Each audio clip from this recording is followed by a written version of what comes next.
Jadi sebenarnya nyimpen ASI itu harus berapa lama sih idealnya? Dan apa ciri-ciri yang basi gitu? Simak video berikut sampai habis.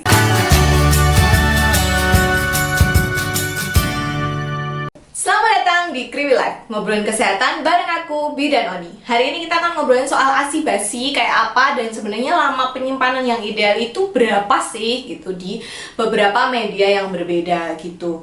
Dan apa yang akan aku sampaikan ini nantinya adalah percampuran mix antara teori sama pengalamanku gitu. Karena aku dulu juga cukup lumayan lama bermain dalam ASI perah ini. Bukan bermain sih, mengumpulkan ASI perah ini tetes demi tetes. Terus habis itu disimpannya di Jogja. Terus habis itu dibawa pulang ke Gunung Kidul setiap 2 hari sekali. Jadi memang benar-benar manajemen ASI perah ini sampai kukulik-kulik, sampai ngelodok diingatan. Karena ya mau nggak mau harus hafal gitu loh, mau nggak mau manajemennya harus bagus supaya ASINya nggak rusak dan tidak terbuang percuma. Nah, yang pertama adalah soal ASI basi. Mungkin teman-teman semua ibu-ibu sudah pernah baca ciri-ciri ASI basi. Misalnya nih, cirinya adalah baunya tidak enak, terus baunya agak busuk gitu, terus rasanya asam. Lalu kalau misalnya ada bagian yang terpisah, itu ketika diaduk atau digoyang-goyangkan tidak akan menyatu, malah ada bagian yang bergumpal-gumpal. Lalu biasanya perubahan warna. Dan banyak lagi ciri-ciri ASI basi yang mungkin ibu-ibu semua pernah baca. Tapi pengalamanku, apa yang aku baca itu ketika mau diterapkan bingung gitu. Karena ternyata ASI itu berbeda dengan susu UHT ya. Jadi kita kan udah kayak sangat terbiasa dengan susu UHT atau mungkin susu bubuk yang kita seduh pakai air gitu. Tapi ternyata ASI itu berbeda. Jadi ketika akhirnya ASI berbau tidak enak, yang dimaksud bau nggak enak itu yang gimana ya? Karena ASI pun baunya itu ketika habis diperah juga nggak wangi gitu. Baunya tuh menurutku khas. Terus rasa asam gitu.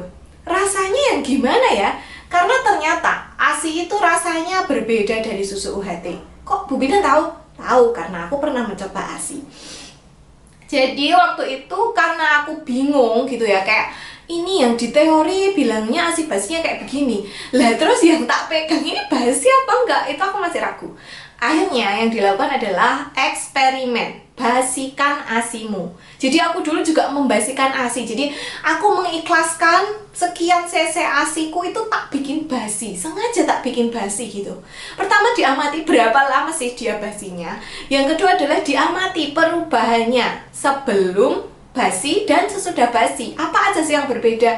Baunya tuh dari yang kayak gimana jadi kayak gimana, rasanya dari kayak gimana jadi kayak gimana, aromanya, teksturnya dari yang tadinya gimana jadi gimana. Itu benar-benar kita eksperimen langsung. Jadi aku selalu menyarankan kalian itu cobalah membasikan ASI. Nggak apa-apa 50 ml dibasikan, daripada nanti kalian bertanya-tanya bingung atau malah salah-salah ngasih ASI basi ke anaknya. Jadi aku dulu benar-benar membasikan ASI. Akhirnya aku tahu, oh ASI itu seperti ini toh gitu. Tapi kan cici Bu, kalau misalnya harus ngicipin ASI, yang ngicipinnya itu nggak usah sesendok atau misalnya diminum glek-glek gitu, mbok tulet aja gitu udah bisa kok merasakan gitu. Jadi nggak harus 1 sendok makan, 1 sendok teh gitu ya, sekian tetes aja itu sudah cukup. Yang penting kalian tahu rasanya. Dan ternyata ASI itu rasanya nggak manis banget kayak gula, tapi agak-agak asin gimana gitu ya. Bukannya cici ya, tapi ya biar tahu daripada kalian ngasih ASI basi ke anaknya. Jadi saran pertama adalah kalau kalian pengen tahu ASI basi, silahkan bereksperimen. Dari situ kalian akan tahu ketahanan ASI, bentuknya ASI itu gimana kalau basi dan kalau enggak. Yang kedua adalah lama penyimpanannya. Jadi sebenarnya lama penyimpanannya itu berapa lama sih? Kok beda-beda gitu ya? Kalau baca buku katanya 6-8 jam, katanya cuma 4 jam. Yang benar tuh yang mana gitu. Nah, prinsip penyimpanan ASI itu semakin dingin tempat penyimpanan ASImu, maka semakin awet ASImu. Dan yang kedua adalah semakin steril tempat penyimpanan ASImu, semakin awet ASImu. Dan yang ketiga adalah semakin bertahap perubahan suhunya, maka ASINya akan lebih awet, tidak cepat rusak. Oke, kita jelasin satu-satu ya. Jadi yang pertama, semakin dingin suhunya, maka asinya akan semakin awet gitu. Kalau misalnya kalian baca, asi di suhu ruang itu tahannya berapa jam ya? Ada yang bilang 6-8 jam.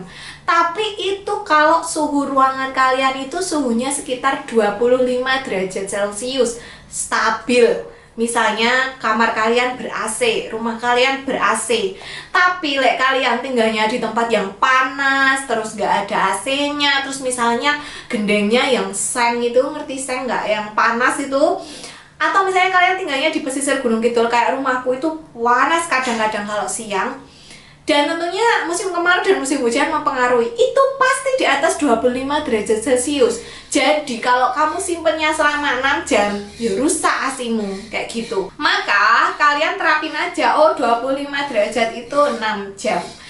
Jadi kalau suhuku lebih panas dari 25 derajat Celcius, berarti tentunya asinya ini akan semakin cepet dong basinya, kayak gitu. Makanya kalau aku dulu, karena aku ngrumangsani, rumahku dulu itu nggak ada AC-nya, panas gitu ya, rumahnya di desa, mentok di suhu ruang cuma 4 jam. Jadi aku kasih tahu kalau sama mbaknya yang ngomong kera 4 jam di suhu ruang, selain itu buang gitu.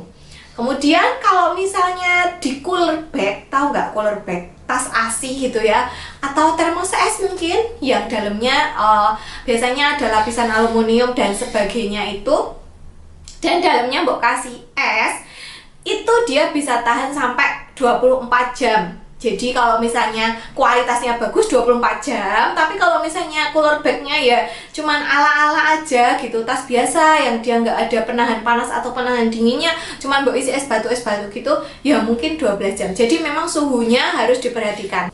Nah, pengalamanku adalah kalau misalnya kalian nyimpen di cooler bag, usahakan suhunya tuh sekitar 14 derajat. Itu kalian pakai saja ice pack, bukan ice gel, beda ya.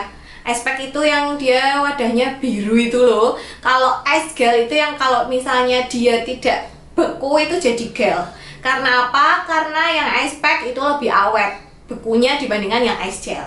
Selanjutnya adalah kalau di kulkas tapi bukan di freezer ya, di chiller gitu, di bagian biasa. Itu tahannya berapa lama? Kalau misalnya suhunya antara 0 sampai 4 derajat itu bisa tahan 3 hari aja. Dan usahakan jangan mbok taruh di pintu ya, karena di pintu itu kan sering dibuka tutup. Jadi itu perubahan suhunya sangat terasa. Jadi taruhnya di bagian agak dalam kayak gitu. Kemudian kalau di freezer ini beda-beda. Freezer itu ada banyak jenisnya.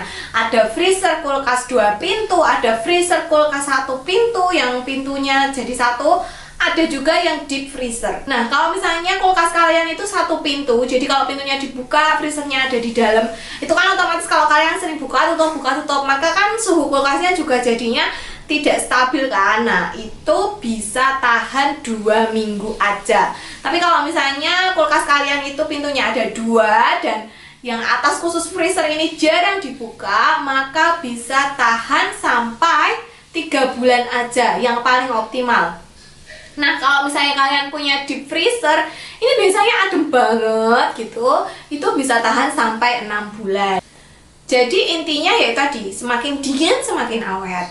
Yang kedua adalah sterilitasnya gitu. Semakin kalian nyimpennya bagus, steril, maka kan bakterinya akan lama tumbuhnya, malah nggak bisa tumbuh gitu.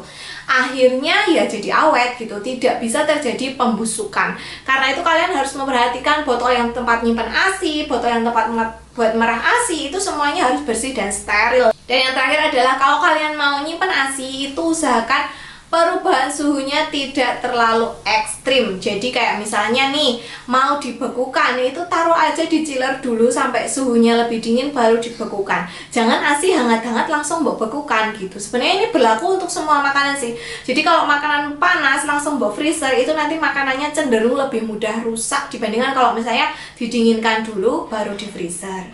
Sekian dulu pembahasan kita tentang ASI. Semoga cukup jelas. PR-nya nanti kalian bikin ASI basi masing-masing di rumah ya, supaya bisa mengamati perbedaannya. Pastikan juga kalau kalian menyimpan suhunya stabil, makin dingin makin awet, makin steril makin awet, dan perubahan suhunya jangan terlalu ekstrim kalau misalnya kalian nyimpan ASI. Sampai jumpa di video berikutnya. Silahkan klik tombol subscribe, follow aku di Instagram @bidankriwil, dan see ya!